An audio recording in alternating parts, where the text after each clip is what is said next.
नमस्कार इंडिया, मैं हूं आपका दोस्त और होस्ट कपिल बाटड़ और आप देख रहे हैं द बम्बार्ड। आज की स्पेशल कवरेज में हम आपके लिए लेकर आए हैं एक सुप्रीम कोर्ट का एक नोटिस जारी हुआ कुछ समय पहले, जिसमें सुप्रीम कोर्ट ने जवाब मांगा चुनाव आयोग से, मध्य प्रदेश और राजस्थान से, क्योंकि इस नोटिस का कारण था सुप्रीम कोर्ट में एक भट्टालाल जैन है, उन्होंने फ्री बीज को लेकर एक चुनौती दी और उस चुनौती को स्वीकार करते हुए सीजेडीवाई चंद्रचूड़ सिंह ने जनहित याचिका पर यह आदेश किए कि जो ये फ्री बीज की जो सुविधाएं राज्य सरकारें हैं वो कर रही हैं, उनको रोका जाना चाहिए। उनके ऊपर एक सवालिया निशान खड़ा किया चंद्रचूड़ सिंह ने। उन्होंने आरबीआई को एक नोटिस दिया कि ये जो व्यवस्थाएं जो चल रही हैं फ्री बीज की, उनके बारे में जल्दी से जल्दी हमें कोर्ट को एक रिपोर्ट बनाकर दी जाए। तो आइए जानते हैं फ्री बीज के बारे में। फ्री बीज मोस्टली क्या होता है कि फ्री बीज के अंदर जो चुनावी माहौल होता है उसमें, या यूं कहूं कि कुछ घोषणाएं करती हैं राज्य सरकारें। मध्य प्रदेश और राजस्थान में अभी इन घोषणाओं का दौर जारी है, या तो फ्री में चीज दी जाती है या फिर घोषणाएं की जाती है। मोस्टली क्या होता है कि सरकारें लोगों को फ्री में कुछ देने का वादा करती हैं, जैसे राशन हो गया, मोबाइल फोन्स हो गए, या फिर बिजली फ्री हो गई, या पानी फ्री हो गया। ऐसी ही सुविधाएं जनरेट करने के वादे करती है। इसके ऊपर कोर्ट ने कहा कि ऐसे वादों के ऊपर क्या ये वादे सही हैं, क्या ये जनता के साथ सरकारें निभाती हैं या नहीं निभाती, इनके ऊपर उन्होंने आरबीआई से एक डिटेल्ड रिपोर्ट मांगी है। उसमें क्या है, आइए जानते हैं। वर्तमान समय में सबसे ज्यादा फ्री बीज कौन सा राज्य दे रहा है। मैं बात करूं पंजाब की, तो पंजाब में 46% तक फ्री बीज की जो जानकारियां हैं वो फ्री बीज जो दिया जा रहा है वो 46% तक है।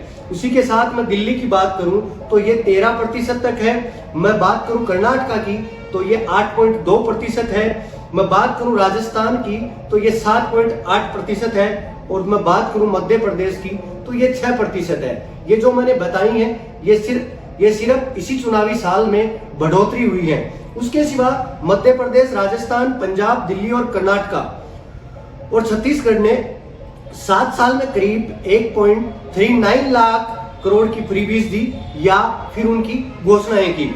या तो वो सुविधाएं पूरी नहीं हो पाई या फिर उन्होंने जनता को दे दी। पंजाब का घाटा इस फ्री बीज की व्यवस्था से 46% तक बढ़ेगा। बिजली सब्सिडी से एक साल में 50% बढ़ गई है। वहीं बात करें कर्नाटका की, तो कर्नाटका चालू वित्त वर्ष का घाटा 8.2% बढ़ा है, क्योंकि 5 गारंटी पूरी करने में सालाना 52,000 करोड़ रुपए खर्च होंगे कर्नाटका के। मैं बात करूं पंजाब, तमिलनाडु और बंगाल की कमाई का 20% से ज्यादा हिस्सा वो फ्री बीज में दे देते हैं। फ्री बीज को आप कुछ इस तरीके से समझिए कि ये जो पैसा है, ये जो टैक्स पेयर्स अपना पैसा सरकार को देते हैं, या फिर यूं कहूं कि सरकार जो पैसा जनरेट करती है, जो टैक्स लेती है सरकार किसी भी चीज का हो, उसमें से ये घाटा बढ़ जाता है। इसकी बात करें तो ये घाटा बढ़ता बढ़ता इतना बढ़ चुका है, अब सभी राज्यों पर इतना बढ़ चुका है कि उनका जो टैक्स आता है उसका पैसा सिर्फ ब्याज में चला जा रहा है। फ्री बीज की मैं बात करूं तो सबसे कम फ्री बीज सिर्फ और सिर्फ एक प्रदेश में दिया जाता है। उस प्रदेश को आप खुद गेस कर सकते हो, क्योंकि जो सबसे शिक्षित प्रदेश है भारत का वो है केरल, और केरल में फ्री बीज का प्रतिशत बेहद ही कम है, या यूं कहूं कि न के बराबर है, या यूं कहूं कि 0.1% है। मतलब कि वहां शिक्षा की वजह से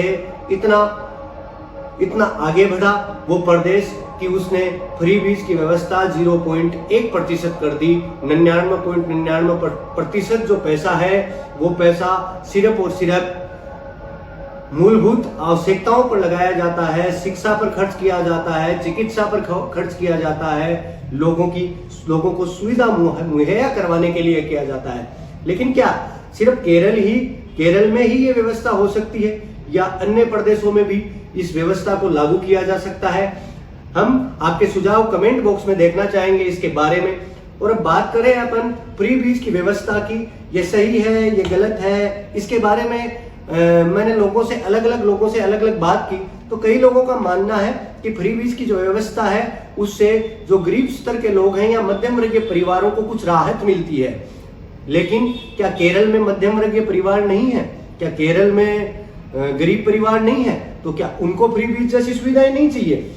इससे क्या होता है, इससे सरकार के ऊपर बजट में घाटा बढ़ जाता है, बेहद तरीके से घाटा बढ़ जाता है। ये बातें मैं नहीं कर रहा, ये बातें आरबीआई की एक रिपोर्ट में सामने आई हैं, जिसमें सीजे डीवाई चंद्रचूड़ ने जनहित याचिका पर यह आदेश दिया। जनहित याचिका लगाई शायद भट्टूलाल जैन ने सुप्रीम कोर्ट में एक चुनौती दी, सुप्रीम कोर्ट को चुनौती दी। उसके बाद में सीजे डीवाई चंद्रचूड़ सिंह ने यह आदेश दिए हैं, आरबीआई से एक डिटेल्ड रिपोर्ट मांगी है। उस डिटेल्ड रिपोर्ट में क्या होगा क्या नहीं, इसकी चीजें आपको मिल जाएंगी। और दैनिक भास्कर ने भी इसके बारे में एक रिसर्च किया था, उसके बारे में भी आप देख सकते हो। अपन बात करें फ्री बीज की, तो फ्री बीज जैसी व्यवस्थाएं मेरे हिसाब से देश को अंदर ही अंदर खोखला कर देती हैं। इनको रोकना चाहिए, जो भी सरकार आए।